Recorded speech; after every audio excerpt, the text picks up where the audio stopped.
Hey guys, Ethereal Light Art here. Welcome to my YouTube channel.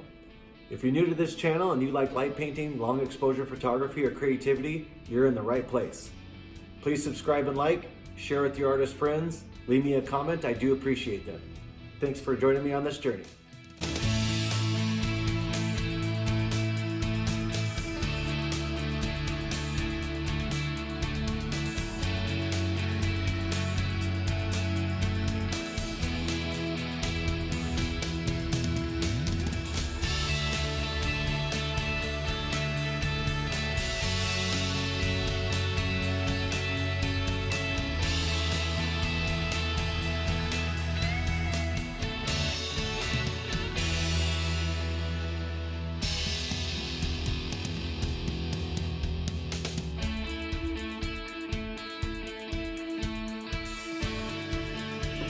All right, welcome everyone to the next episode of Dude, Where's My Flashlight? We have the most honored and revered guest, Johnny Griffin from Alma, Arkansas. Johnny, how are you? Welcome to the show. Fire and strong here, brother. Ready to do this. Man, I can't tell you how excited I am to sit down with you, the mastermind behind a lot of these light painting brushes, tools, a lot of light painting knowledge in general. Man, from all of us in the community, thank you so much for everything you do for us. You are an amazing human being. Thank you. You're too kind with the credits there. You know, everything, I find it funny. Everything I do has been based off what somebody else has done. You know, I think Dan Roberts said it in one of his on the blog that nothing new under the sun, Yep. So everything I do, I actually sometimes feel a little guilty, because I know where I got the idea from. Yeah. I agree. And it's if we want to, I didn't really think about talking about this, but if we want to segue straight into like actually light painting images, I always find it very comforting and very respectful to mention if you've got this inspiration, even if it's not the exact same photo, but if you even got inspired by another artist, it's always nice to credit them because, right. Making these photos, making these images is not easy. I mean, it takes a lot of time. And to get credit from that, I'm starting to now get some people to tag me in their posts and saying inspired by Ethereal Light Art. And that feels really good. And I want to say thank you to the community and those who have done that. So right. I get it. Well, that's me, like I said, I mean, I even though it looks like something that's totally off the cuff, somebody somewhere inspired it. I don't pride myself on original thought. Gunnar Hyman told me, he made a comment about I'm the next level guy. I mean, you throw out an idea, then just step out of the way, let me go, and we'll see where it leads. It may not be where we started. And often it's not, and I'm glad it's not, because this is what you just described is called progress. And we need to move forward. I feel like sometimes, the community kind of spins their wheels. They kind of, spins and keeps doing the same kind of thing. And we see the same images a lot. And I think it's masterminds like you that want to take an idea and actually shift it. I've talked about this on the podcast. Take an idea, take an image and just shift it and make it 25% different. And that's your own. I mean, it could be the same concept, but you could just add one more thing or change the colors or, I don't know. There's lots of different ways to be. If you actually go back and look, something, just along that line that I learned early on, I got to seeing a lot of what I call cookie cutter. Somebody would do something and for the next month, that's all you'd see. Yeah. So I made my mind up a long time ago. If you really look, you won't find a piece of artwork by me anywhere online. Everything I do is an example of what a tool will do without being an art piece, because I don't want to stick, I don't want that cookie cutter, watching my tool do the same thing. One of my biggest compliments, I guess you would call it, is Chris Bauer. When I created the unicorn, my intention for the unicorn was to be bird feathers. Okay. I never mentioned it. I never showed an example of it. But then, with him being a brand ambassador, he got a hold of one pretty early. Yeah. And here he's making this Yeti. I never thought about doing fur. I loved it, It wasn't my intention. I had no concept of that. I've not done a bird with it at all because the Yeti is so cool. No, I agree, man. Chris Bauer, obviously, he's my Obi-Wan. He's the one that brought me. He's the closest to me. He's the closest ambassador to me. We paint a handful of times together. He's an amazing human being and a great teacher of this art form. Yeah, so hats off to Chris Bauer and the Yetis. I mean, and that's just one thing where it's like you design a tool, and it's honestly, Johnny, it's almost I thank you for doing that process, because if you give somebody the instructions, they're going to literally make the same cookie, like you said, like everyone else. But if you let them write their own instructions, there's no way it can be the same as someone else's, because they wrote their own instructions. Right. All they saw was, okay, this light makes color. Oh, And you just leave it alone. And then, after it's been out a while, then I can start doing something where it's a little more. I think about the only thing I really share art wise is when I'm at a meetup or it's a collaboration. I've had people come here and visit me, and we'd go out and we'd post that, but as far as my own personal, I think I've done two in the 6, 7 years that I've been doing this. yeah. So. Yeah, no, I think it's a good rule of thumb, and just not in light painting, but just maybe in life in general, is I never read the instructions unless I'm forced to, because I want to fail. I want to try everything, and I want to learn what works for me and what doesn't work for me. And that is totally my process. I know not everyone has the patience nor the fortitude to stick that one out, but that's the best way I learn.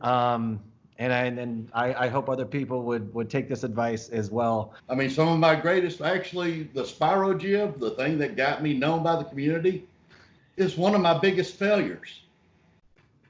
That's supposed to be a new camera rotation tool. Yeah.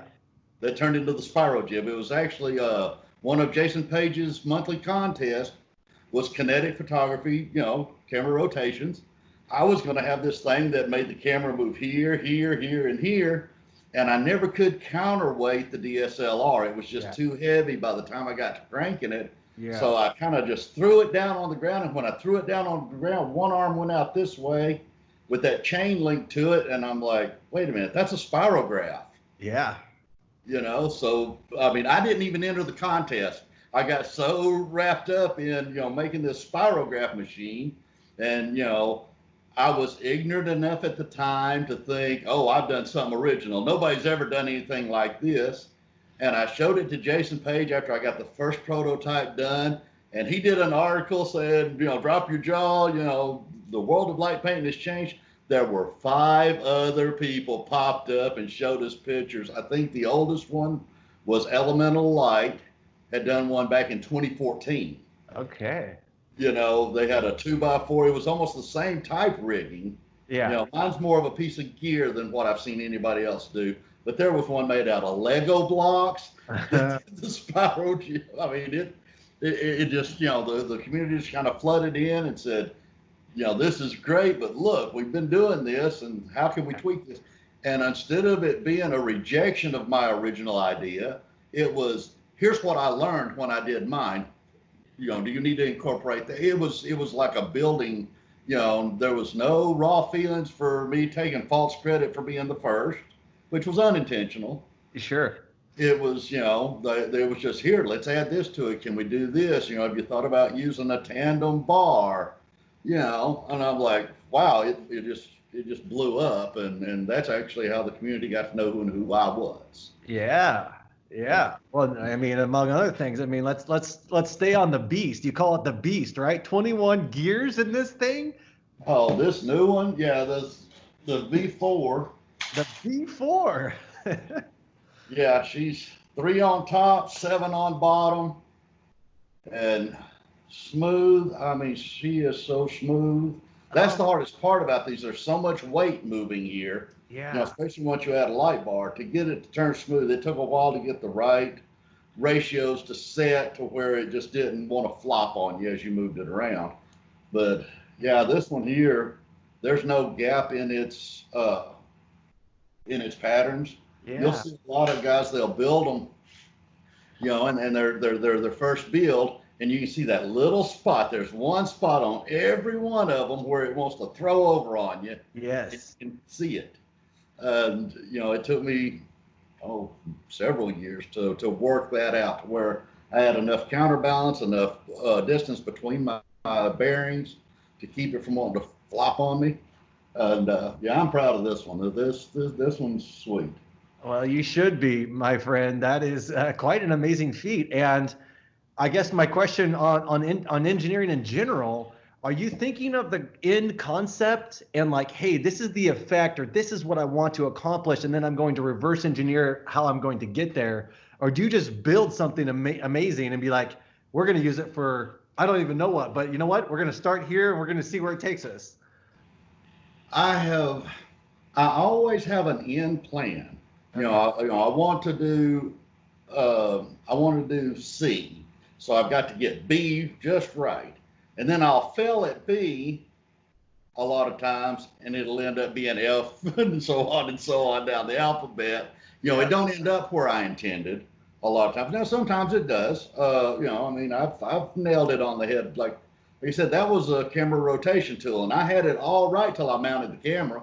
Once I mounted the camera, it just went bad. Yeah. And then once I saw spirograph, now I have a new mission, and I was able to accomplish that. So I have the mechanical background to make things do what I want them to do. You know, so I can manipulate them.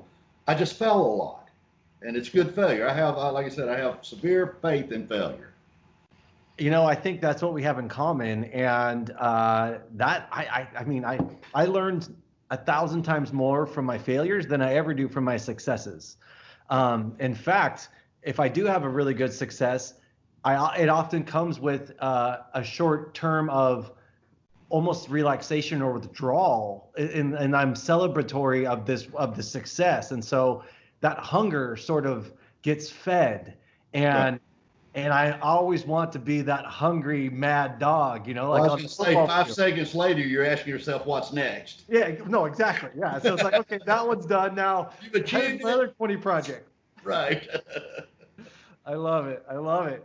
Well, speaking of the unicorn is it unicorn plexi, but I want to actually coin the unicorn flexi. Tell me about the unicorn. The fruit roll-up, yes. Tell me about this thing. That's what my heart called it, was the fruit roll-up. That's a failure I haven't overcome yet. Okay. That's great in the studio, you know, where I have control of the temperature. But let me get out where it's 100 degrees and it just flops on its own. And then let me get to where I had a workshop back in, I think, December. And I'd taken it with me, and I just knew if I tried to flex it, it was going to snap. You know, it was a cool idea, and I could make it a rigid blade that I could shape any way I want to, and that would work out. But as far as the fruit roll-up doing what I was able to do on the video, I mean, I had just done that like the night before, and I was just having fun with it. And I made 2 or 3 different, I did a version of the Cosmos, which is blues and reds and whites. And then I did the Angel Fire version. That's the one that's on the video. So I have them. They're just not practical. Yeah. At this point. Now, you know, they're still on the shelf, but they're not practical. I love it. I love it. And so when you infuse the Cosmos and colors into the malleable plexiglass, or just plexiglass that you heat up and now it's malleable because of the temperature, how does the light shine through? I mean, like, not how, but like, does it translate the light, the color, just like a normal gel would? Or okay. There's translucent resin dye, because those are actually resin pores. They're not acrylic. My son does these countertop. You know, he makes the little ocean scenes and stuff like that. He got into that, and I stole some of his resin and some of his colors, and I'm like, ooh, I bet this would work. And I took one of my blades and just made a rubber mold for it. I just poured it in there, and I took a toothpick and kind of blended the dye. I didn't really want to mix it. I just wanted it to streak in there. And I streaked it, laid it down there. I threw it into a fitting and went, ha! I loved it. And what surprised me was I could bend it backwards. Yeah. So I think I have it right. If I didn't take it out, Cat itch. Ah, here we are. She sure is. Here she is. But see, it's hot in here. See how it's kind of falling on its own? Oh, wow. Nice. Because of the temperature of the garage here. Yeah. Tell you what, I'm going to go dark on you. That's great. But what surprised me was how well it transmitted down here on the bottom. Yeah. No matter what angle it's at. Now, it's still a cool floppy little blade. Yeah. But oh. yeah, she's actually a flat blade. I just twisted the snot out of it and turned it into a unicorn. Awesome. Is that how the unicorn started? With just how did you come up with the unicorn shape? The original unicorn was actually a 24-incher. Okay. And like I said, it was my design. That's dangerous. I don't have the original unicorn, but I do have this blade. Oh, Jesus, that's awesome. Now, see, the point of this blade is I can take a pair of them, holding like this, and in one swipe, make huge wings. Yeah. Right? Yeah. But the texture was constant throughout. So I just took a piece of acrylic, a long skinny piece, and I just twisted it up, cut it off at 24 inches, and did it again. And I had these sharp highlights. Yeah. So, and once I dimmed the flashlight a little bit, most LEDs, as you dim them, they actually start to skip. Yeah. So I could skip it, and all my feathers were unison. They were in the right locations as I went up, made a perfect wing.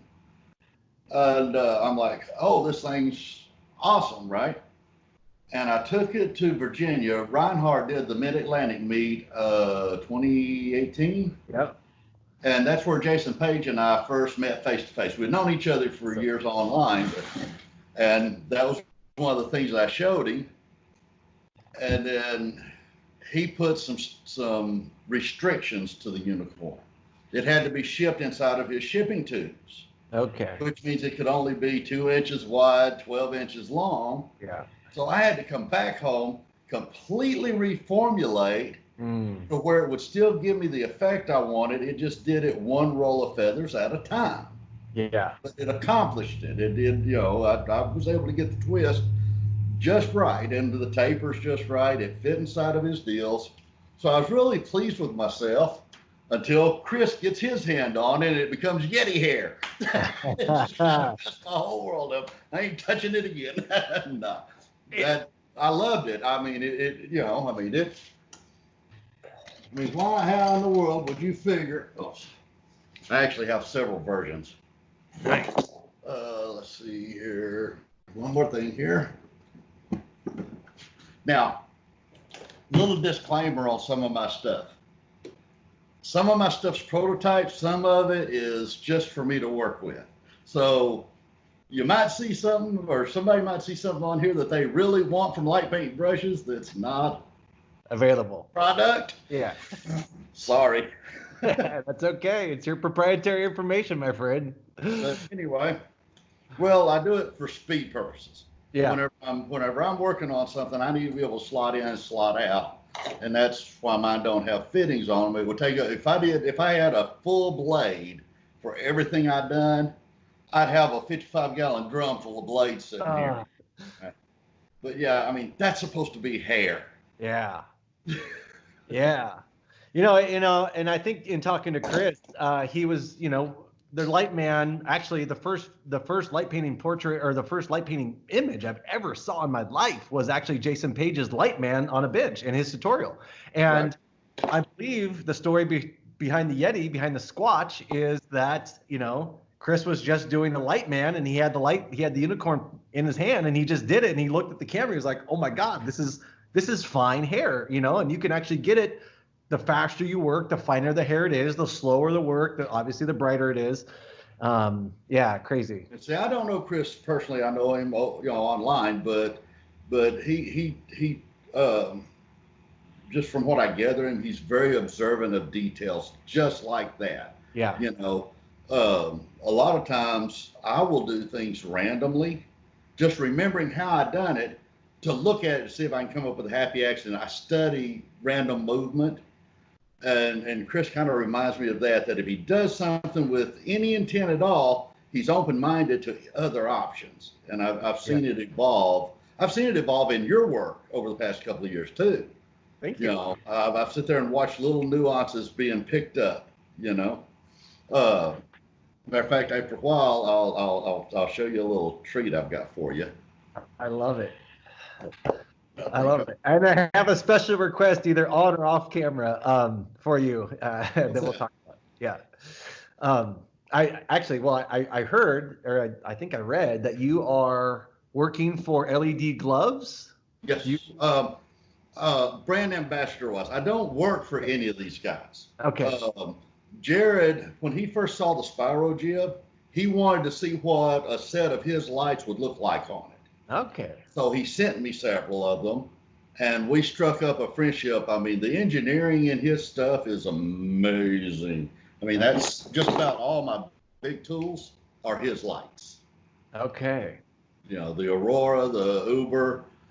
So yeah, I basically do what Chris does for light paint brushes. I do for Jared, just to help him promote his business. But yeah, it is a direct contact with him. I love it. I love it. Here's some tools you just mentioned. I haven't even heard it before. The Aurora and the Hoover. Are these? The Aurora is his flagship. It's the fingertip lights for the glovers. Yeah. Matter of fact, I have a little box of them here. Okay. Now this light here. Yeah.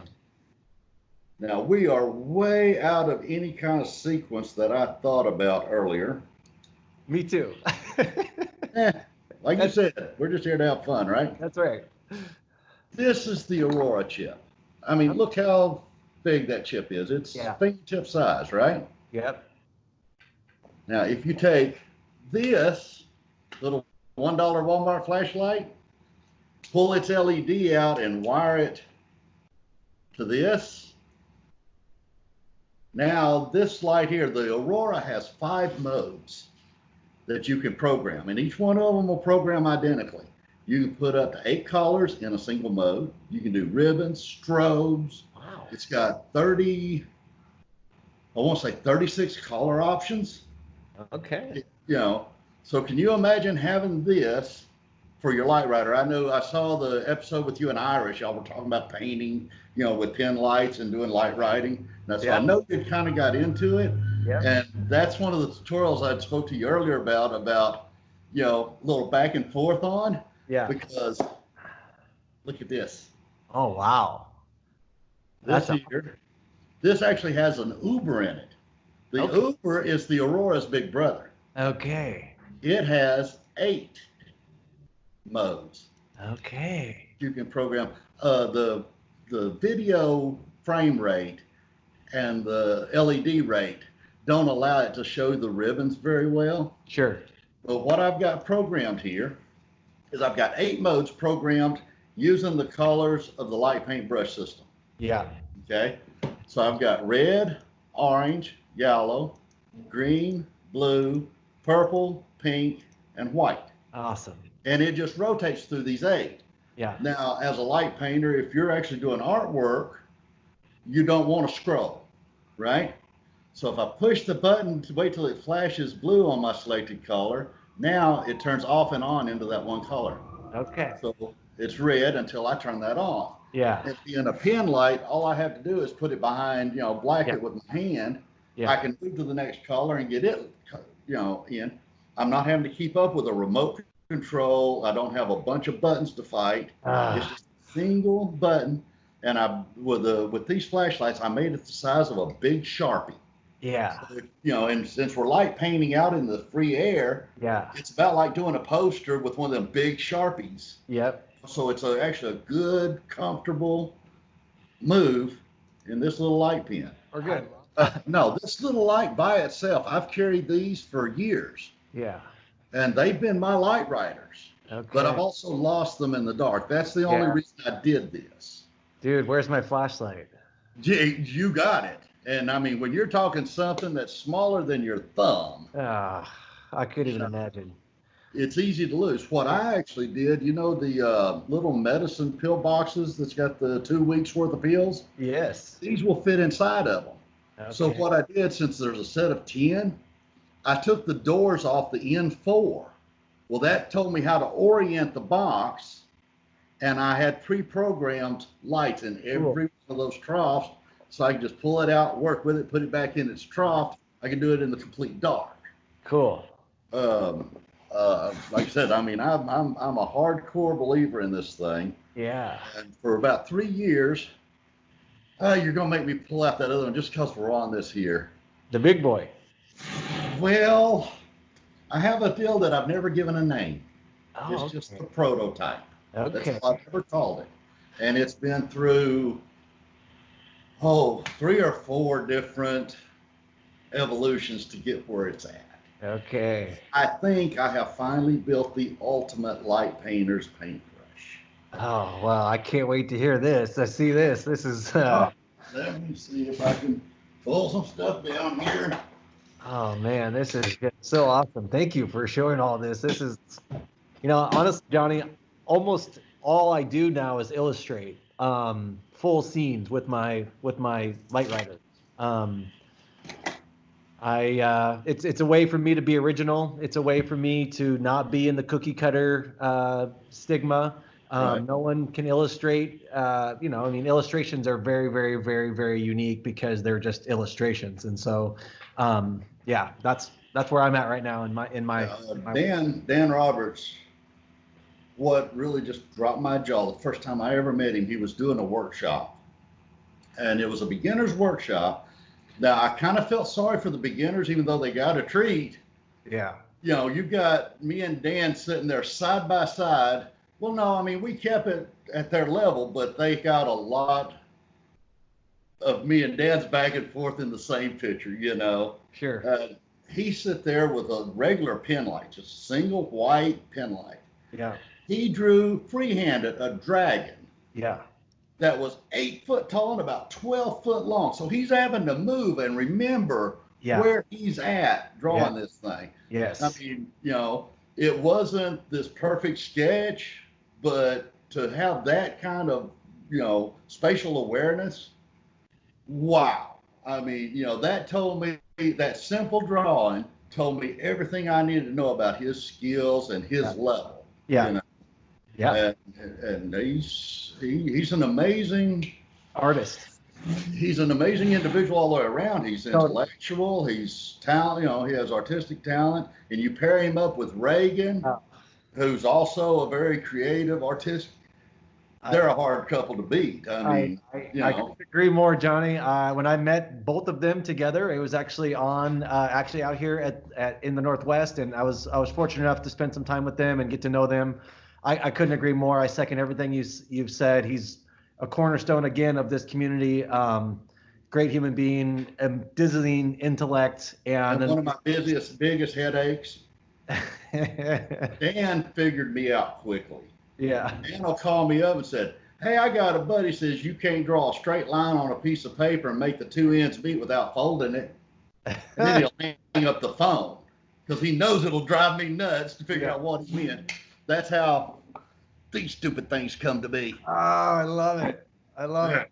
Let's get to those in a second. From me, I was talking to you earlier about the rabbit hole. Yeah, that's Everybody it. thinks a kaleidoscope is the rabbit hole.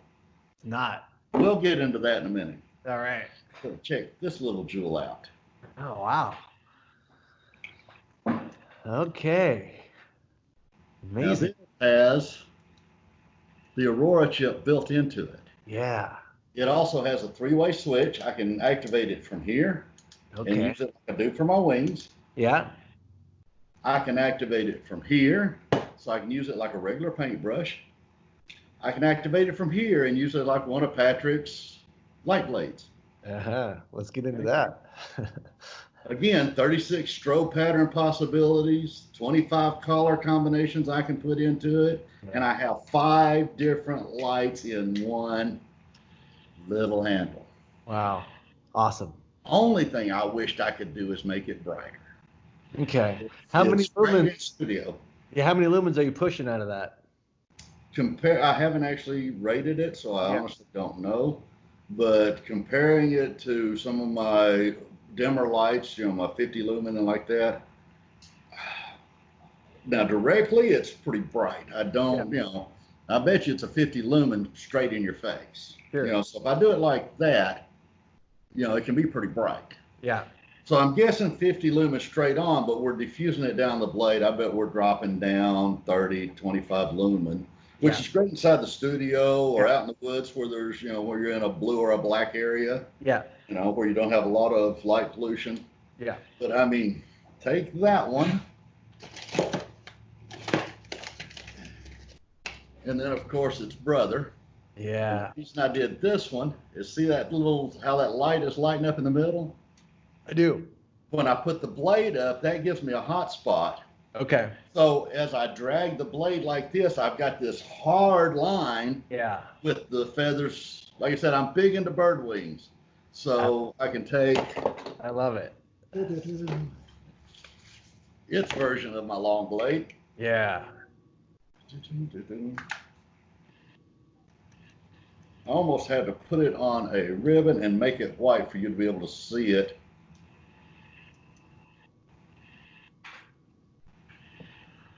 There we go. Awesome.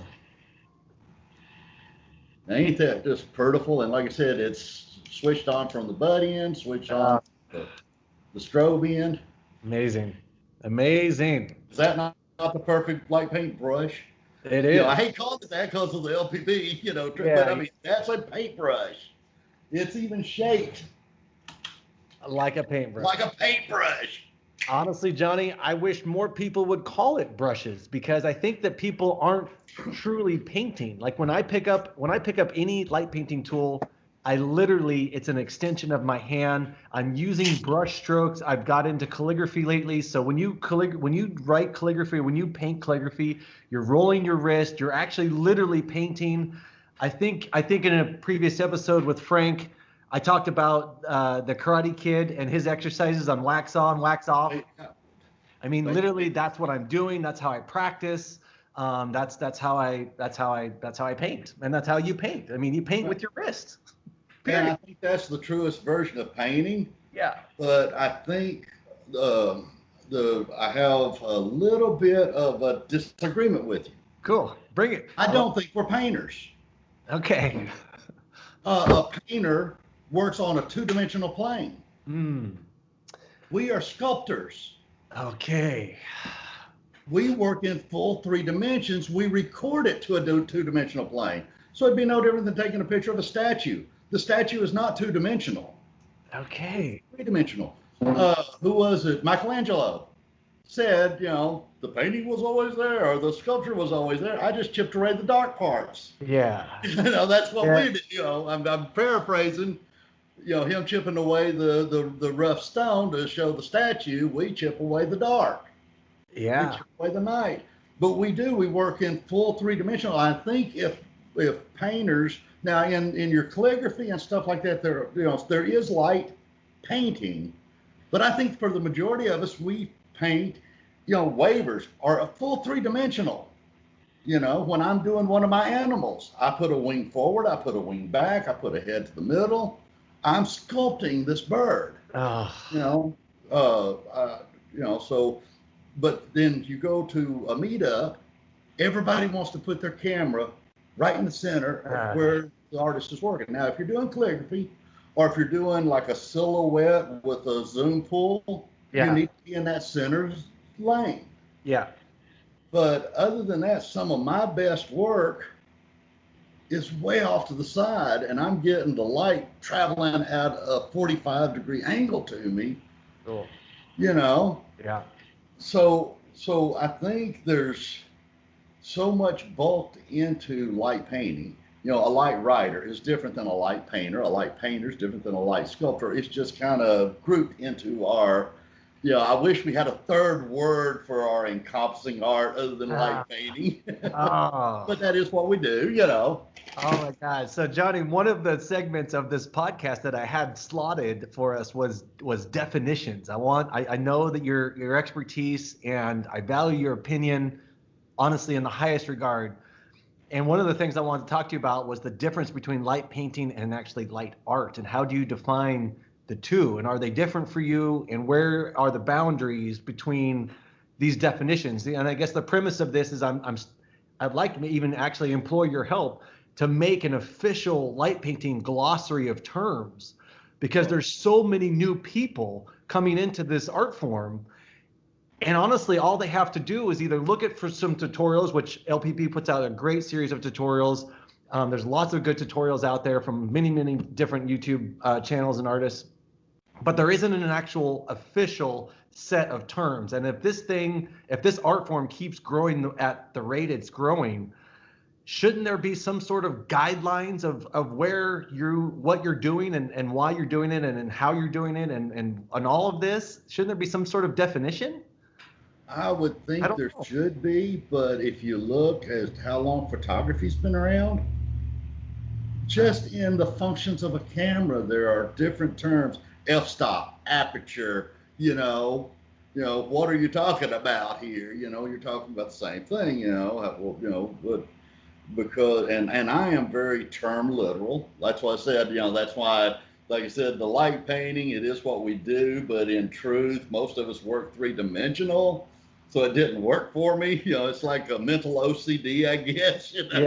Yeah. I've got this vision in my head. So no, I agree. I think it would be.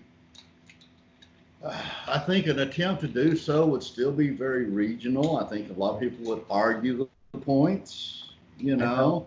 And one thing I love about this community is I have yet to run across a light painter that's very argumentative. We all seem to get along regardless of any backgrounds. I mean, I'm a redneck from the woods, and I fit in, and I am just as comfortable, with with Reinhardt. He's a Virginia boy, so me and him are two peas in the pod. Then I go to Denver, and I'm just as welcomed at Dan's, it's like, hey, our world's your world. And I'm like, yeah, I loved it. Yeah. So I tend to avoid those controversials. Yeah. And I think that could be. But I think you're right. I do think, and I've seen actually some small attempts at doing that, is defining certain things. Yeah. But I don't know of one that's actually just here it is. And I think you can get a good consensus. You might have to do a thesaurus to go with it. Yeah. Instead of regional difference in terms. Yeah. But no, I think that would be a great idea. It would be easier to teach someone that's new. And we've grown, now, Europe, it's been around a while. When I started here in the States, there wasn't maybe 5 of us, if that. And when was this? Well, actually, my first light painting was actually 2013, I think. All right, awesome. But it was a part of a bag of tricks. It wasn't as a light painter. Okay. No. 2013 was about when I became a light painter. Excuse me. Yeah. 2007 is when my son graduated. So the year after that, 2008 is actually when I started. Cool. I started a little community project taking youth activity pictures. My son had played football from Little League up through graduating. And when he graduated, I was ready for him to go on and be a man. Yeah. But what I was missing was all the information from the football team. I didn't know, fall come around, I had no idea what the team was doing. Yeah. And I went and talked to the school, and they allowed me to go on the sidelines and take pictures of the football. And the first thing they told me was, we have more sports than that. So I'm on my 14th year of this monster. Well, I found out real quick that the kids didn't like standing in front of a green screen for their action shots. Okay. And most of them didn't realize what athletes' faces look like when they're actually in action. Yeah, not pretty. So I was looking for something that would get them away from the green screen, but be something other than a Hyman pose, Mm-hmm. I found light painting. I love it. And I was able to give body and an experience. Now they're not just standing in front of a green screen wondering what I'm going to do in Photoshop. They're seeing me move around, but don't really know what this crazy dude's doing behind them. Yeah. So it becomes an experience. Totally. I couldn't agree more. And honestly, that's what. Yeah, and that's the magic of this art form is every single one of them is unique. Even if you tried to do the same shot over and over again, they're all going to be slightly different because your body movement is slightly different, your hand position is slightly different. They could have moved, they could have a different expression on their face, just a million different things. And I think that's the magic is when they can't see what's going on, but then when you show them the magic of the back of the screen, they're just like, oh my God, I can't believe you just did this. I did Yeah. Bobby Hop, BC Hop on Facebook, and Yeah. his wife share their Facebook. He's kind of like my right hand partner in crime. You know, we've done everything together for the past 5 years or so. He and I had went down to shoot a cheer team, and we were talking about light painting. They had their own studio. We were going to do a 1 hour shoot and just do a real quick kind of, we're just going to do the same thing for everybody. Yeah. After 30 minutes, Bobby and I were standing over handing out lights. The girls took over, the instructor took over my computer, which was controlling my camera, and the kids were light painting themselves. Yeah. 4 hours. Awesome. 4 hours in the studio. That Awesome. experience is something they still talk about. I'll see one of them, they've far graduated, most of them, they'll come up to me, and they'll still talk about that experience of that 4 hours and how they've got that picture on their wall at home. And, if the photographers that are around here, when I first started asking them about light painting, they blew me off on it. They said it was, for the price of a freelance photographer, per hour to go out and do light painting, it wasn't worth it. So the first thing I did was started to learn very fast methods. Something I can set up the camera, set up the timer, get them up there, like my fire bottles, something I can just go, and they're blades. Yeah. I studied several of those, and I still couldn't get them involved in it. So I started freelancing. I talked to them. I don't like to compete with local business. I'm retired. I do this as a hobby. I don't want to take away from somebody's livelihood. Yeah. But they were like, go for it. We ain't doing that mess. Yeah. Guess what? They doing that mess now. Yeah. Yeah. They learned quickly. Well, the client likes it. Yeah. It's a personal experience, especially of a bride. There ain't nothing loves it more than a bride. You take a bride and you throw angel's wings on her, or you throw a halo, and you take her train off of her dress and just sweep it with like fairy twirls. Oh yeah. Oh, you have just made that girl's day. Absolutely. A black fiber optic over a father's hands on an expecting mother, on an expecting wife. Oh, I mean, yes. Yeah, I mean, these things, they're actually experiencing what you're doing, and the fact that we can show them the screen on the LCD, pretty quick. They'll let you do one of them, but they wouldn't let you do a whole night unless they could see what the heck you were doing. But once you show them that first one, I would say at least 70% of the people I've shot have instantly come up with ideas of their own. Yes. If you can do this, can you do this? And, you end up, like I said, it's a full, I've heard you mention, light painting being spiritual. Instantly, you've taken them into a world of wonder. Yes. So for that moment, they're able to quickly, an innocent fantasy, and fulfill it in that moment. And then they hard print that, and it's there forever. And every time they look at it, they can think of that little magical moment they had. And I mean, I love this art for stuff like that, Yo, I do too. Man, you've said it perfectly. It's the reason why I keep doing it.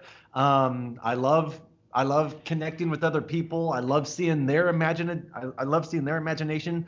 It kind of just unfold. And in a time where we live now, where obviously this has been a very hard year on the world, there's no better time for us to be creating and having fun, and actually a little bit of escapism is okay, to actually get into that fantasy world, to actually live out some of these fantasies, to actually be a part of that process. Because most people sit there and be like, I'm not a creative, I'm not an artist, I don't know how you do this. And then you put the brush in their hand and you say, just kind of go like this. And you give them a quick 5, 10, 15, 30-second tutorial.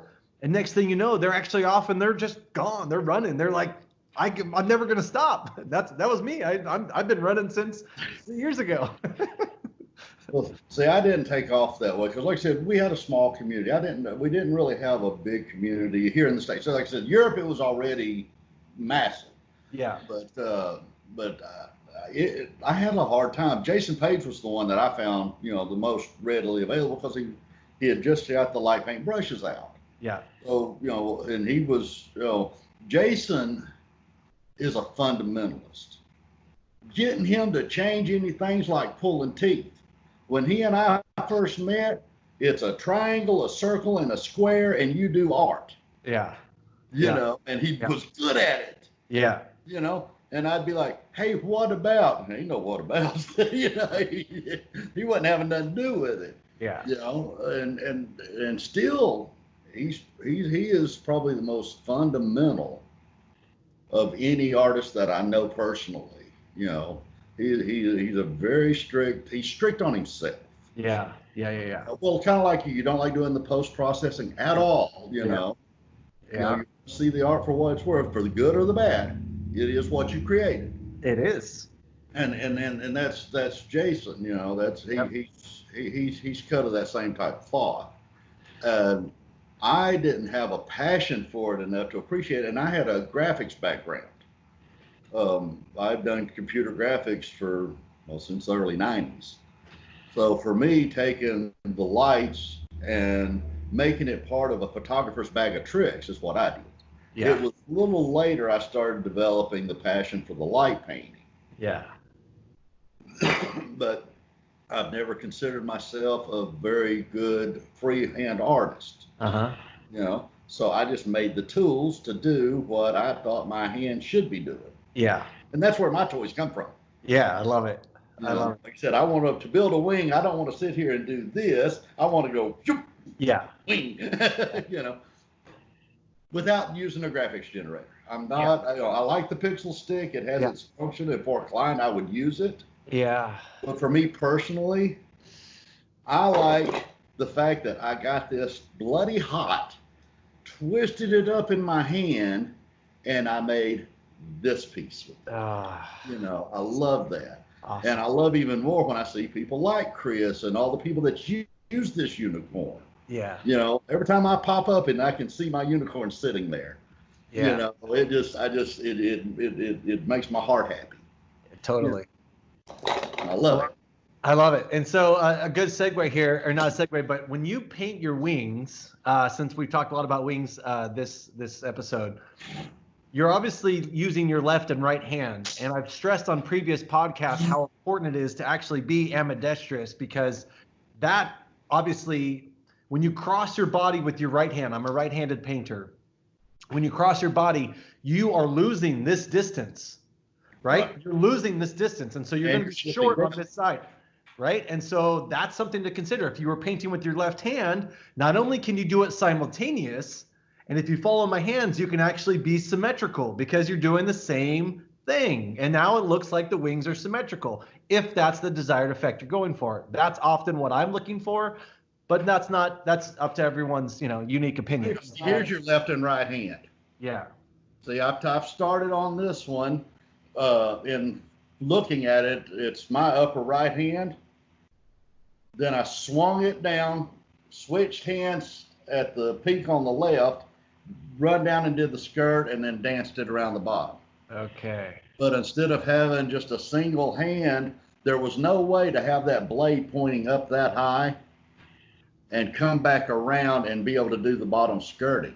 One of the things that I've actually found recently that have worked well, especially in my light drawing, is to do a single line as long as possible, because the more you start and stop, the more chances you have at distraction of the eye looks as just very distracted. Where it's not being right. And where it's not being right. So if you can get most of it done with one line and it's one pass, that's one thing that most light painters don't realize. If you can just do one tool and one pass and do the whole thing and do it right, then you never have to come back and try to spatially remember where you're at or where you start. If you do it right the first time in one pass, you nailed it, and that's it. You call it a done. It's a clean image. You're out. I have, whenever I'm doing, I do little classes. I'm a guest speaker at our art classes at school. And I'll tell them, we'll sit there and we'll actually practice doing just that on a piece of paper. Yeah. With a pencil. Yeah. Like a Smurf. We'll do a Smurf, and you start at the hook that's in his hat, and you come around, you do his ear, you come down, you do his nose. Yes. That'll bring you into one eye. So all you've got is the eye, the smile, and a little hook inside the ear is all that you have to be spatially aware of. And if those are a little tangled, it's not that big a deal. But by doing the continuous close your eyes and draw the Smurf, then you can do the same thing with light painting. Yeah. And you're right. The more you can do in left to right flow without having to come back. Yeah. That's what I like about these pens, is because I can program these pens ahead of time to do, just using the colors they have. If I was going to do a petal of many colors, a flower petal, all right, I could start out with my red being right here. I could do red, orange, yellow, green, and I would never miss that point because it's constant flow. Yeah. And then, I could do like I was going to do 5 petals. That leaves me with 3 more modes in here. So the 5th mode or the 6th mode, I just make it a blank. So that when I got done with my petals, my next one was just a blank. Then my 7th one would be green, so I could draw my stem and my leaves. Cool. That's, like I said, that's why having so much in one. Yeah. It's just for what you're saying.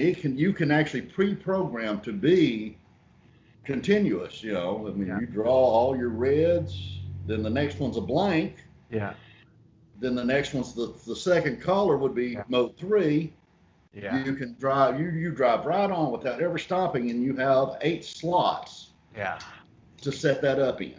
What other gadgets do you have? Tell me about the Polaroid light painting. That was crazy. Oh yeah, I had never seen that. That was Jason Page. He pulled that out.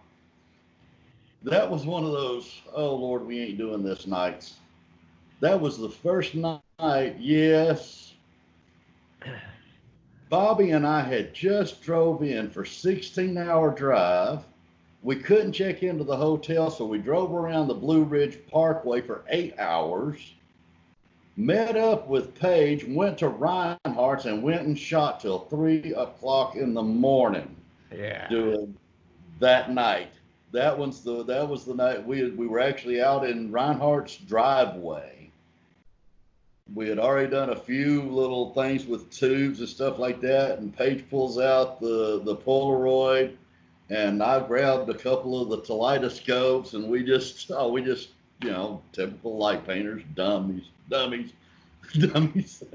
Awesome. Paige, and Bobby all ended up sick from that trip. No. Because that first 24 to 36 hours was a marathon, and oh Lord. Yeah. No, I've been there. No, I had never seen the Polaroids that would do the shutter like that, and he printed that out, and it was like it was more fulfilling than the LED screen because you actually saw the Polaroid, it's a tangible. We built my band floor up. I mean, we had all kinds of them laid out there. That was pretty darn neat. That was one of those surprising moments in what we were doing. Yeah. Johnny, we really can't do this podcast with you without talking about the kaleidoscope. I mean, that's something that we should at least talk about. Let's talk about the rabbit hole. Let's talk about these 2 things. I know they're not synonymous, but can you define each one, and then let's get into that a little bit? Okay. Most people call the kaleidoscope a kaleidoscope, and it is a form of kaleidoscope. Yes. Kaleidoscope, beautiful form. And scope just means an instrument for viewing. So kaleidoscope is beautiful form. Kaleidoscope, the tele is like telescope, meaning at a distance. So you have a beautiful form at a distance, so it's outside the device. So you have a lens on one side, a kaleidoscope, you have a lens on one side, an open view on the other, so that elements outside create the kaleidoscopic effect. Yeah. Okay? These are hotcakes. I actually have some First Surface ones in here in my box, and they are amazing. Imaging wise, let me move the box. Yeah, that's okay. Let's do it. I love it. All right. You'll like this box too. Well, we'll get to that in a minute. Like I said, this may be your longest podcast That's ever. okay. That's all right. All right. I told you if I was ever 800 miles from you, I'd drive to see you. That's the Right. truth. Meet Alice. Alice is the main character. Alice. Right. So in our little rabbit hole world, Yeah. this is Alice. Okay. That's a Wow. Force Service mirror. You can kind of see the difference in the qualities. Yeah. In this. Yeah. All right. Then we have the Mad Hatter. Yeah. It's my own birthday. The Mad Hatter. Oh. This one, Whoa. a little bit crazier. Yeah. It's an octagon shape. Cool. And then I have pentagons, hexagons, Amazing. different flavors for different, shots, stuff of that nature. But where I made a mistake was I unveiled the kaleidoscopes as I was talking about the rabbit hole. Ah. Okay. What happened was the first time Dan and I ever met face to face was at his house, and we did what typical light painters do. We were showing off what gear I brought. He was showing off his gear. Laying in the floor beside me was this little triangle. Okay. I picked it up while he's looking for something else. He hadn't even focused on this thing. I pick it up and I look into it, and it was like the whole world just clicked. I mean, I had done reflective photography before. I'd seen through kaleidoscopes. I just never put it all in one bucket. And I'm like, Dan, what do you do with this? Yeah. And he shows me some samples of just photography through it, And I said, do you ever light paint with it? He said, occasionally, but I mean, it was, a very basic, straight triangle. Well, I was up in Colorado probably 5 more days total. But I never could get this stupid thing out of my head. Yeah. Right? And without any details, I called Dan. I said, Dan, this is going to need a name of its own.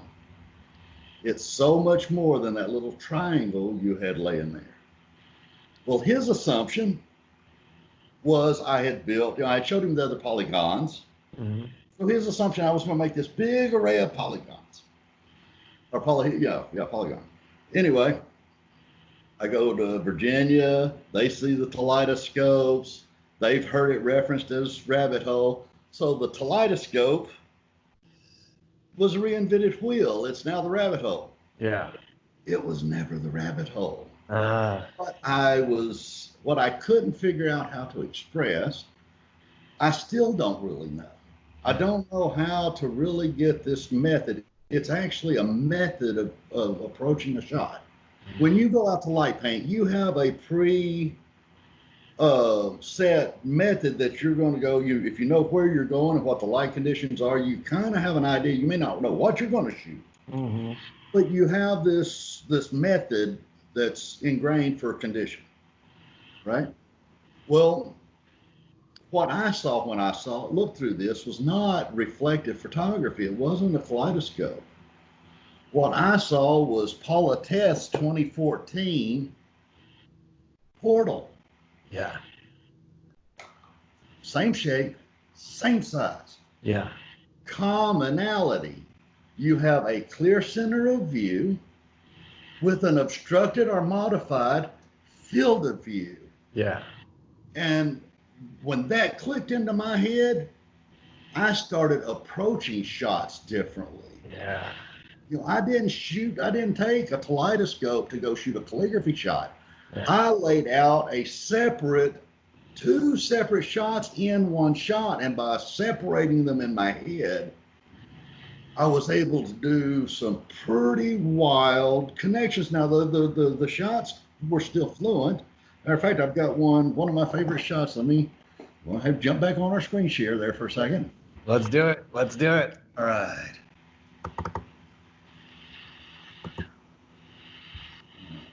Come on, Slowpoke.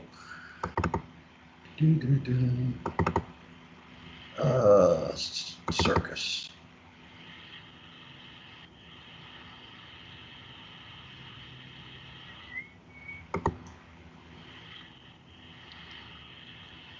All right.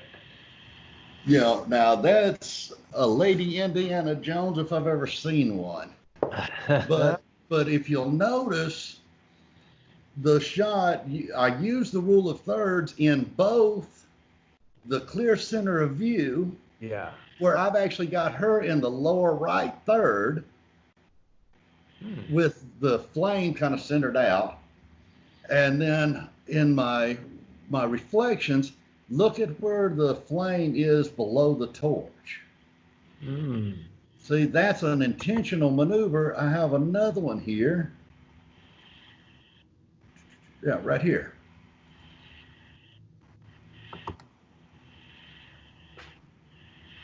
Nice. I mean, how gorgeous is that? Amazing. You know, and that's just the triangle. That's not getting into any of the really fanciful ones. Now, while I'm in here, so I don't have to backtrack to it. Yeah. The night I shot this, I had never shot a fire breather. Yeah. And this young lady here had never breathed fire before. Cool. So we were both on a first for this one. Look at that. That was amazing. That was her first and my first. And Johnny, can you talk to us about technical things here? Like what aperture are you at? Obviously, this is a pretty quick. This is probably what, about 0.8 seconds or half a second here? Oh, honestly, this was 2018. I forget what my settings were on it. Okay, I typically do like steel wool or fire. I'm at least at f10, around f9, f10 at minimum at ISO 100. But sometimes more. It depends on how close I am to the subject, I guess. Now on the aperture, I know I'm sitting at least f10, f11 on this one because it got real bright real fast. Yeah. No. ISO 100. My goal is to always hit an ISO of 100. Yeah. Now with the depth of field I have here, with it being as short a distance, I may have been down f9, f8, but it's not likely. Yeah.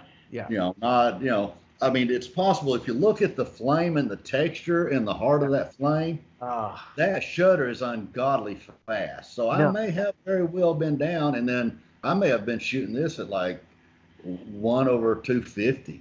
Yeah. Wow. Okay. Cool. Because that was an extremely bright burst, and she's not all that blurry. Yeah. No. Perfect. She's leaning back. Well, she's leaned back and moving forward to expel that gas. Yeah. So the shutter had to be extremely quick for her to not just fuzz out altogether. Yeah. So I'm guessing I was f8, f9. And just shooting an extremely fast shutter. I think on these others I may have been a little bit slower, but hers I nailed. Yeah, I love it. See here I didn't get the flame and it's kind of blown out. Yeah. His was a little bit better, but see how fuzzy he is? Yeah. I think here I'm at f11, and by the time I hit her, I'd already backed it back down and sped the shutter up. Cool. Yeah, so it was very quick. Of course, full manual focus. Yeah. And that's where I was at on that. And that was the night one of my crew members called me an a-hole. What? I have bad eyes. My eyes, I've got old man eyes. Yeah. So I have all of my previews, all my view holes adjusted for my eye. One of my guys was starting to think that he knew enough about photography to be the man, Yeah. I said, okay. I handed him my camera, stuck the focus on manual and said, "Go for it, buddy. Show me what you know." I never told him to re-zero the viewfinder. Sure. He shot that whole night. He shot that entire night out of focus. Oh God. Yeah, that's crazy. Yeah, no, I mean the diopters that way, but I had 5 other cameras out there shooting that. We wasn't missing it. Yeah, no, good. Nice. Okay, so we got the kaleidoscope, and man, what an amazing piece. Because I really want people to understand that concept. Yeah. You know, like I said, you know, you've got the portal, and they're shot in the same manner, or they're approached in the same manner. You know what you're going to do inside the portal. Yeah. And you know how you're going to modify your field of view. If you approach it that way, look what all it opens you up to. Yeah. All right. Yeah. I can still see the field of view, but it's been modified. Yes. One of the favorite pictures of me that I have, Dan took. I took him one of these when we was at Steamboat. Cool. We was doing the Palisades 2018, 2017, somewhere in there. It's been a few years ago back. Here's another one, and I really love this paper. It's the rainbow. Awesome. That's holographic film? Yeah, it's holographic. It's holographic tape, 1-inch holographic tape. Okay. But so you can shoot it in the same manner, then get it out of the way and shoot the entire background as a painting. So you can flash the center without the metallics, remove it from the lens, and then paint the perimeter, and you've got this rainbow gloss in your background that you've painted. Yeah. So it's almost like fairy dust, you know, pixie dust and stuff like that. And yeah, that's I'm blown away. I can't remember. Yeah. I keep a little bit of holo tape around. Yeah. I don't have any. It sounds like I should. We can get this on Amazon. We can put links in the description. Yeah. Cool. Well, I love the vinyl too. I get this out of Tulsa. Okay. All right, so I've got like I said, it's a way of approaching the thought with clear center of view and a manipulated field view. Yeah. And like I said, it's kind of like light painting, thinking as a painter versus a sculptor. Yeah. In that it's in that same mentality. You know, like I said, if you're light writing or doing calligraphy, I've got in the box that I haven't opened yet. That's where my orb tool and my calligraphy wand and all that stuff are. Yeah. We'll get there. I'm starting to run out of what's in reach. Okay. Reach. Oh, I haven't even brought the mandala over. Well, let's get that one. Let's go straight into it. The mandala. Let's get it. Get me out of this chair for a minute. Okay. Yeah. Move around. All right. The jib's the closest for anybody that's been under a rock and hasn't seen it. That little light bar. Yeah. That's what it's designed for. All right. Now, would you call this a light flute? No. Flute, from my understanding, and I could be wrong because I've never really messed with them. To me, this is a light bar. Okay. Flute has the holes in it, don't it? Yes, and I'm assuming. So, are you saying that this bar here is not drilled with holes in it? Well, the lights are extruded. The chips themselves are on the insides. I got you. I've daisy chained 9 chips together. Cool. With power supply and a single off-on button. Awesome. Yeah, that's daisy chaining those Auroras. Okay.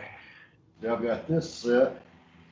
Now this originally I said it's a camera rotation tool, but once I realized it was going to be a spiral jib, I also made a mandala tool for it. Because you can take the drive arm off for the spirograph, and you have all the teeth of the big fixed gear up here to set your increments for adjusting your deal. Now this one, I think I've got it set for a 7-spin. Okay. And like I said, this one here is as smooth as glass. I mean, she don't rattle, she don't rake. It's just as smooth. All right. I love this spiral jig. And then as it's starting to come down on his spinal to keep from overlapping, I put the button on the back so I can just click it and I'm done. Amazing. Oh, dear. That could be an amazing background for some nice writing or calligraphy in the middle of that. Another one of my little choices, and I actually did a tutorial on this one. It's my version of the dome tool, Yeah. except mine's only that wide. Ah, right. I've never done these. You know, when people start doing mass producing of these things like domes and mushrooms and whatnot, and Right? I just immediately run the other way. There's so many Do of it them out differently. there. I've never done one. Start with the tool. I've Do never it done one. differently. That's I mean, amazing, that's a actually. perfect line. Works great on the spiral jib too. I actually have it geared so I can mount it directly to the jib. Awesome. No, I've never turned my back on a tool just because people pigeonhole themselves. Yeah. I mean, this is a very handy deal, and the fact that you can get it spinning, and move it just moving it across the screen, Ah, or if you start in like this, yeah. do that. Ah, I mean, its symmetry allows a lot more than just sitting it on the ground and letting it do this, yeah. Yeah, which yeah. that's cool in itself. Yeah, it you know. is. But yeah, I never pigeonhole. I would never suggest pigeonholing yourself Yeah, against the tool just because there only looks to be one way to use right. it. No, Right? no, agreed. And I use symmetry a lot in my art. I Right? typically, Johnny, I typically prefer to do everything by my hand. But there are definitely some times where I would like to use a tool or a device or a jib or a rotational thing that would actually help me. Right.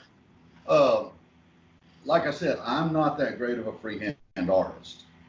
I mean, that's just being honest. One of my favorite little comparisons is if you told me to draw a rabbit on a piece of paper, Yeah. the only thing that a rabbit would have in common with a bunny on my drawing would be coincidental. I suck at it. I'm just no good at it. Yeah. Hula hoops are another thing that a lot of people avoid. Okay. I love hula hoops. Yeah. You take a hula hoop, get behind the person, and swoop down. I've Yeah. done a lot where I've started here and then just did the drop, Yeah. and let it record. And those straight lines, or take it and spin it as you go around them, if you're working with a model. Yeah. Different things you can do with the tool that goes way beyond just sitting here and Yeah. around. Amazing. You know, you don't have to know how to build the tool to know how to use it in a different way than everybody else is going to. Totally. Yeah. It's just how you approach that tool. What can I do with this that people think I'm nuts for doing? Yeah. That's what I ask Yeah. myself. Well, and I think that's kind of where we're similar as well, is like when I have a crazy idea that I am like, people are going to think that this is literally insane, especially my girlfriend, my partner lives here with me. If she's in that mindset with me, I know I'm in the right spot. You're in the right place. I know that I'm doing something right because I'm in new territory. I'm in new territory where I'm probably going to fail, but I'm also probably going to come out on the other side with a lot of more knowledge and something new. Yeah. Now here's the mandala. Okay. Now mine, I'm using a Jim Toon DH55 index rotated head. So I can set it to different degrees. Right now I've got it set at 45 degrees. So when I power it up, I bought one of the 5-prong L-wire power supplies. So I can put up to 5 L-wires on this at one time. Cool. Going all the way down it, these are just little window or little hanger clips that stick on the wall. Yep. I've got them super glued to this screen wire, and the screen wire itself is just slotted into PVC that's been gutted out. So I actually have a couple of these that I could Yeah. lace, then just stick them in and power them up. And then once I do, like I said, that's an indexed head, so every 45 degrees I feel a click. Yeah. And I just click it on, click it off, click it on, click it off. Awesome. A lot of times I'll put a fixed light on it so that it stays on the full circle and Yeah. make catchers. Yeah. You've got, where the dream catcher has a couple of webs that are solid, and Yeah. you've got these designs going through it. I've made some beautiful dream catchers and then put feathers at the bottom of it. I've played around quite a bit. I love stuff like that. Oh yeah. Yeah. No, I've actually been trying to do them freehand. It's not easy.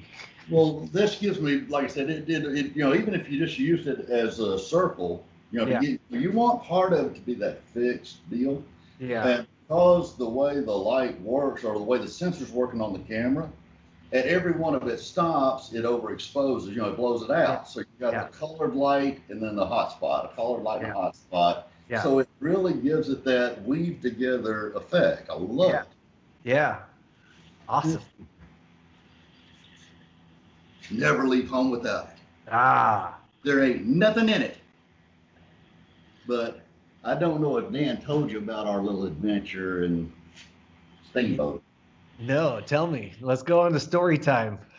Dude, let me tell you. Let me grab a chair. Yeah, it's story time. I drove 841 miles, Colorado Springs. Yeah. We got there about 7 o'clock at night, 11 and a half hour drive. I lay down for about 3 hours. I get up and go out to the van. I get all our luggage out of it. So all I got is my light painting gear. Drive an hour to Denver. Dan had some running around in town he did before we went the 4 hours on up to Steamboat. So we drove around Denver half the day. We get up to the resort and get set into the room. We meet up with Gunnar Hyman and Natalia up there. And Dan's like, well, there's a gorge right back here with a really cool bridge on it. Now, I've gone from 400 foot above sea level to 8,600 feet. I'm 50 years old. I smoke a pack of cigarettes a day. I've just driven 20 hours. Yeah. And we go down this gorge that's a 45-degree angle down a dirt trail. And I take everything that's in my van in one of those little accordion wagons. Okay. I knew I had messed up the minute we crest the hill starting downhill, and I'm having to pull this thing back. Yeah. To keep it from taking off on me. But I'm already over the edge, down we go. We had fun. We did about 3 hours down there. Like I said, I'm wore out, but Yeah. it was a blast. Gunnar is an amazing personality. Dan, is Dan. Yeah. So I mean, it was fun. We did some painting. We get ready to come back. I get everything loaded up on there. Now I'm talking studio tripod. I didn't own a travel pod. I've got the Spyro jib on it. I've got all its bars and tools. I've got 3 camera bodies, 3 lenses in a case in there. Just, this was my first time actually going out with fellow light painters. Yeah. I used to be in the studio. Yeah. But anyway, I get it all loaded up and I grab my little handle of my little green wagon. And now I got to go back up this 45-degree incline. That's a dirt path, sand. And the wheels are about yay wide on my wagon. We made it 10 feet and the front axle broke. Oh, no. I told everybody, I said, y'all go on. I'll just take my time. I can unload it and just take a little bit of the time. And, they're like, nobody wanted to stay. So I didn't really want to unload it. I'm sitting there trying to drag it. And Reagan and Talia are both back here with me. Dan's off to the side trying to help me pull. Gunnar had went on up the hill. But in a few minutes, here he comes back down the hill. Now, you talking about having a bro love immediately. Yeah. Gunnar's like, I'm tired, I'm ready to go to bed. He reaches down and he grabs the whole wagon. And up the hill he goes. He wanted to get back to the resort. I swear it was all I could do to keep from getting up the next morning and just, I thought I'd bit off more than I chewed. Like I said, that was the first time I'd been with anybody, out with a group like that. These guys are much younger than I am. Like I said, my elevation variance alone had me where I couldn't hardly breathe. Yeah. But we get up the next morning and, we go have breakfast and, I've rested up a little bit. And Dan told me, tonight where we're going is not going to be as rough. And we parked right where we painted. So I was still wore out. I never left the truck, even though Gunnar tried to give me a heart attack. There was this big rock formation, probably 150 yards out in this field. Beautiful bald rock. I go to check it out to see if we could find an angle to paint, get some of the girls or somebody to model on it, Well, I'm crawling up through here and I hear this bzzz, Now, I'm from Arkansas. We have yellow jackets in the ground. Yeah. Okay. I've crawled into this rock. There's no escape. And I'm looking for these wasps. That turkey butt had a damn drone flying it over my head. And it echoed them rocks of that kid, and it sounded just like wasp. I looked up at it. I finally, it made some movement that changed its pitch. Yeah. I looked up at it, and I just flipped him off. Yeah. Yeah. No, I don't do the wagon anymore. I take an empty backpack. Yep. Take all my gear, and then just whatever I want to paint with that night. Yeah. Goes in here. The side of it here is great for my tubes. Yeah. And, we had mentioned Paula's portal. Yeah. There you go. I have a metal strip that can hook on to. All right. So there's my portal. Perfect. And it also holds all the 3D holograms. Nice. Yes. Which is something else we never got into. Yeah, let's talk about the 3D holograms real quick. Wow. Now this one, I know it's going to be best with the light out. Yeah. So I'm going to darken this up. Wow. Now I have the exact shapes that I have here. Every one of them are on lightpainters.com in their tutorials. Cool. So it's down to the millimeter. So yeah, they don't have to be that accurate. I think that was my mistake. I laser cut most of my stuff. Yeah. Back to our mess. The icospheres. This is the one that everybody's using because any three identical triangles will work. They make what's called an irregular polyhedron. If you really, if you're OCD and you really look at them, some of the triangles may be cut in quarter or in half or whatever. The ones that I've actually put on the site are true regular polyhedrons. Yeah. All the triangles are the right size. I don't know if you can see that one. Yeah. I can't really tell. It looks good. Yeah. But then we have the dodecahedron. Awesome. My favorite by far is the cube. Can you talk to us about this image and how you did it and what's going on in here? There's a green laser, it looks like. Yes, it has that green laser I was using earlier. Yeah. But this is one of the only first surface mirrored holograms I use. I don't normally use the holograms. To me, the holograms are a brush. I suspend them out in space, have people hold them in their hands, have them floating up in the sky somewhere so it looks like a comet or something to that effect. A lot of extraterrestrial type, the cube makes a perfect tesseract if you're into the Marvel universe. But it, again, is first surface. It's true glass. And it's a little cleaner. Now, I don't know. Again, I've got this little bitty monitor, so I can't really tell what you can and can't see. Let's see if I can light it up enough for me to find it. But yeah, this is one of my babies. This is this one here. Amazing. Oh yeah. Like I said, let me see. And what's the thickness on the mirror? It's just a quarter inch? No, this is 1/8 inch. Okay. Glass. Like I said, this is a first surface mirror. I don't know if you're familiar with mirrors. Not really. But you have second surface, which is a piece of glass with liquid tin sprayed on the backside of it, and then liquid copper, and then a primer, right? So you have the thickness of the glass between the reflection and the outside of whatever it's being reflected on.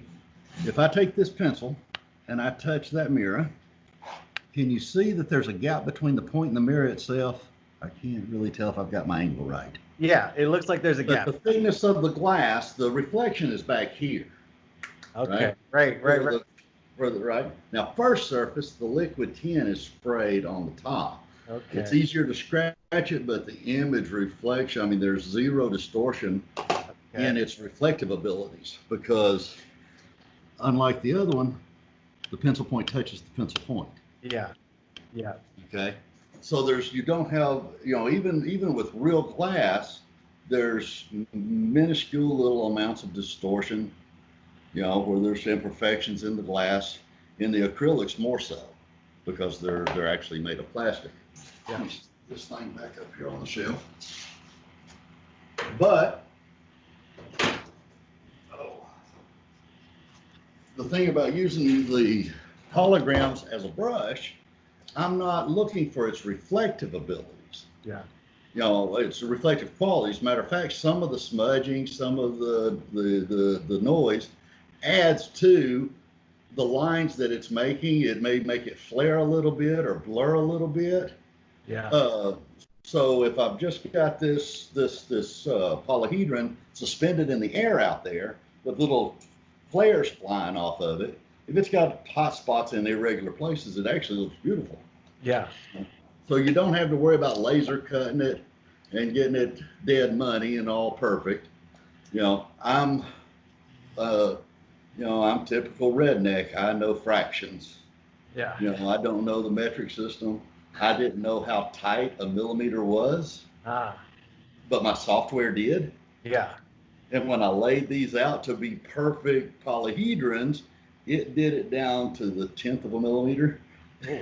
I couldn't find a metric definition for it. It went from like micrometer or something. There was a big jump between a millimeter and the next smaller increment. I was looking for something that was just a little bit bigger, and I couldn't find it. So I did it all to millimeter, and everybody's like, "No, I ain't messing with that. It's got to be that dead money." Yeah. So I went on to that. I built another set of tutorials, put it up there, and it's just kind of rounded off to the nearest even centimeter, I think, even. Okay. They don't have to be perfect. No. It's like it's like light tools. It's like, there's so many different applications for one tool. It doesn't have to be perfect. It's how you use it. It's not necessarily the tool itself. It's what you do with the tool. Right. I mean, you still want to have the rough of the polyhedron. You want to see a cube if you're trying to do a cube. You don't want a cube that's all cockeyed. So you want to try to measure it out. But like I said, the measurements I put on there were just, the laser had no problem because it's one computer talking to another computer. Yeah. So most of mine are dead money, but I just use box tape to put them together. There's a lot of wiggle. Yeah. Yeah. So I mean, and they look great. So no problem. That's the prototypes. Cool. That's the ones I was showing you a minute ago that has all the different programming possibilities. Yep. I love those things. Yeah. But I have a few other things that I love too. Have you talked to Jason about getting some of those larger, longer blades, the ones that you use for your wings? We had actually talked about doing tubes. Yeah. And we was going to kind of limit it to 24. I don't know if he's going to go there or not. That was actually his idea to start considering them. But for those you got to interview him. I mean, I can't really speak for him, and like I said, I don't truly work for him. So I mean, he don't keep me apprised of everything. We do talk a lot, and he confides in me, but I honestly just don't know. Well, you know what? I look up to him as one of the forefathers of almost the forefather of this art form. I would love nothing more than to have a sit down and have him on the show. So if you can make that happen, you'll have a game scheduled. Put a bug in his ear for me. There's my calligraphy. Okay, cool. Sidekick activated, RGB. Yep. 4-inch, but of course I don't have the batteries in it. Now I run mine at 18 volts, and the reason I did, I never did get into calligraphy. Yeah. But D Light and I have become close friends. We share a birthday. Me, him, and Tim Gamble. We're all May 14th. He's coming up on the show. Yeah. Oh yeah. Yeah. But D got me into it, and he lives, in New York. Yes. Where it's always bright. Yeah. So the past 2 or 3 years we've tried to get together somewhere close to our birthday and celebrate our birthdays together. So I built him a bright, an 18-volt RGB calligraphy one, so that he could do a little bit more in New York. Yep. He gave me this. Cool. It's a headlamp. Yeah.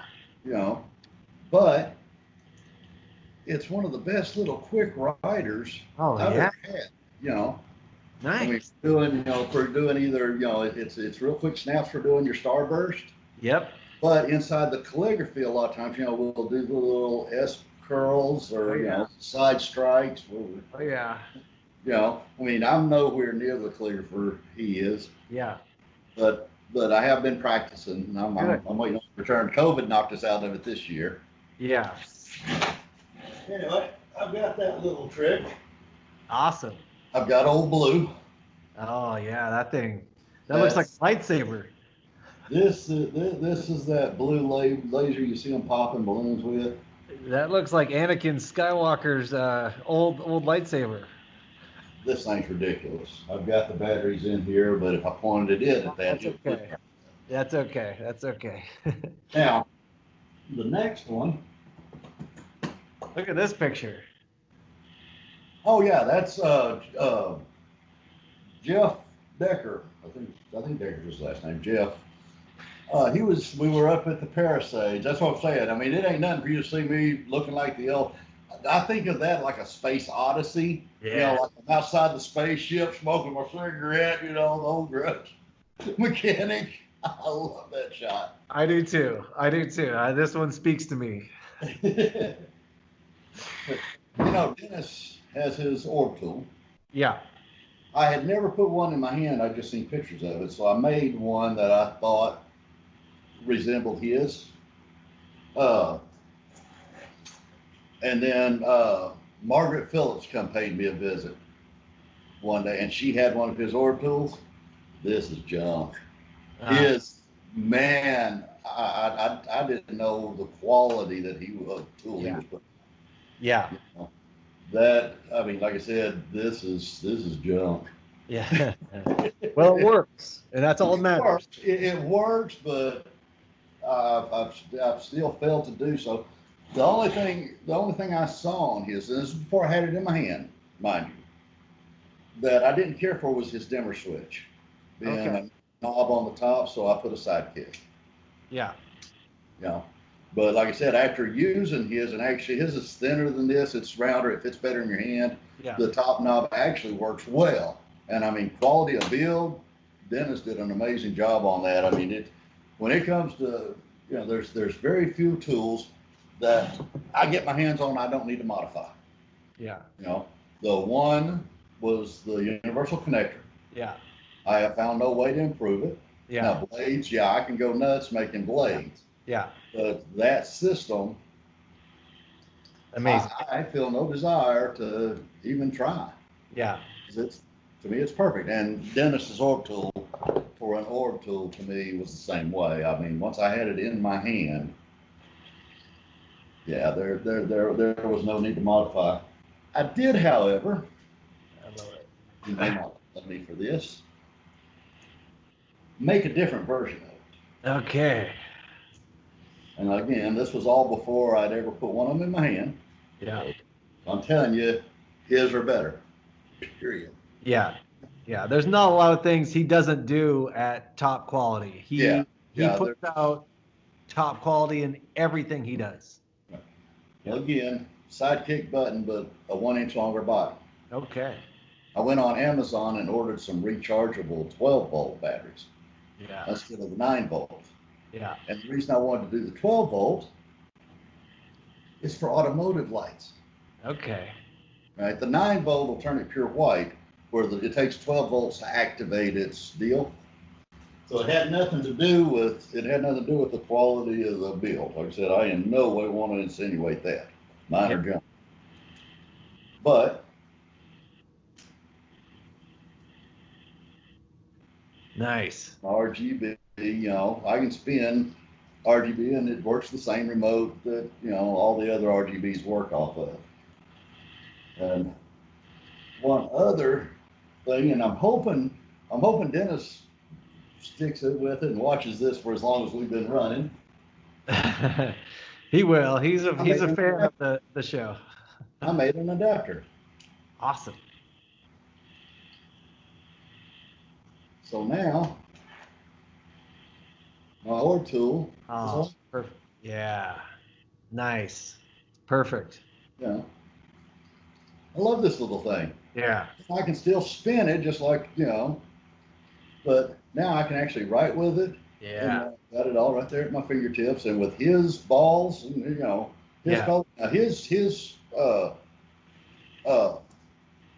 his ore tool will work with this. I mean, this is just the BNC extension. That's all this is. Right. It's just a handle. His balls, I've got it cushioned on the end so they actually pop in and out of the BNC. Yep. So this should work perfect with his setup. Like I said, this is trash, but this I think works. Yeah. It's fun it would be a fun accessory. Awesome. Right. Awesome. That do be that. Well, man, you know what? We are going to probably wrap this soon. Johnny, I ask every single person on the show, do you have a favorite song that you'd like to add to the master Spotify playlist? Can be something I've thought about that actually. Yeah. I've watched every episode and I've rattled that around in my brain. I actually have a theme song. I love it. But I don't think it would work on the list. It's not a painful song. No, anything it can be added. This is your time. This is your show. This is your song. I actually have one I want added, and it's I've actually picked one already. Over the past year, I've gotten into Caitlin DeVille. Okay. Violinist. Yeah.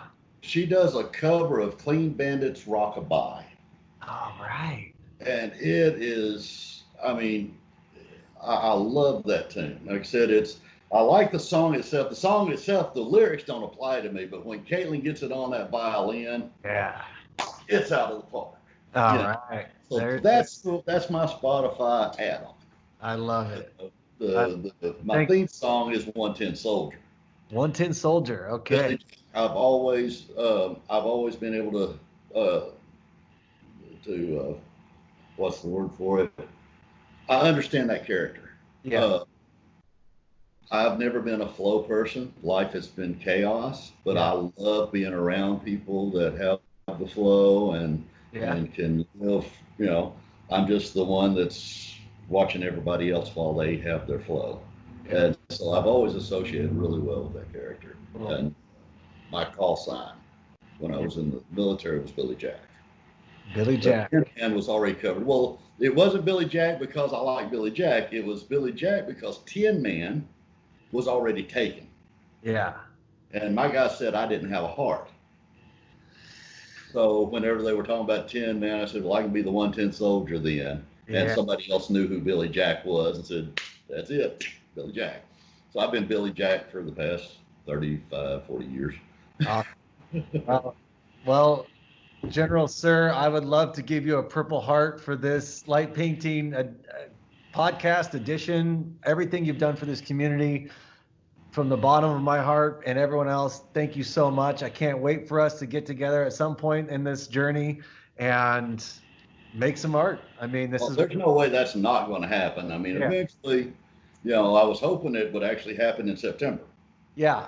Are you planning on going to Denver at all? Because I know Dan just wrote something out that he might still have something going. I'm still going. I still have every intentions of going. My wife's sister lives in the Springs. Okay. So rather the Light Up Colorado happens, or if it's just one of their Colorado Light meetups. Sure. He had mentioned something happening. Yeah. No, I have every intentions of being in Denver on the 26th. Cool. So. Cool. That sounds good, man. That is my plan as of right now. Like I said, the world, I don't know. We still got a month. We got one more month to pile on. Yeah, and things, the way they're looking with the reopening, I'm not sure, but. Well, that's me, so I'm going to play it by ear, but it is my plan. All right, cool. Me too. Johnny, thank you so much. I'll put the link for the descriptions of some of the products, the tutorials you've done, Your Facebook is Johnny Griffin. I don't know if you have an Instagram. Well, I have the imagination. That's one of those good intention things. Yeah. I took all the tutorials off of my imagination and put them into the light painting lab. Okay. Okay. Uh, and then from there, we kind of started moving them into lightpainters.com. Okay. Great. But my intention with imagination uh, and my Instagram eventually is to add artwork. Okay. But that's been my intention for a year and a half, and I ain't got there yet. So who knows? It's all But good. yeah, Johnny Griffin, if people want to contact me, Yeah. just do it through the Facebook page. Okay. And I think it's actually tagged in Imagination, if I'm not mistaken. I love it. I love it. I'm easy enough to find, though. My friend, thank you so much. It's been my honor, truly. I love what you do with this podcast, getting to know the people personally. Yeah. I love meetups more than anything in this world, and this is as close as I'm going to ever get to some of them. I know that. And then, the whole community appreciates what you're doing there, brother. Wow. Well, thank you. Coming from you, that means a lot to me, and we'll keep them going, and we'll keep getting to know these beautiful artists. Thanks for your time, my friend, and we'll be in contact soon. All right, man. All right. Peace.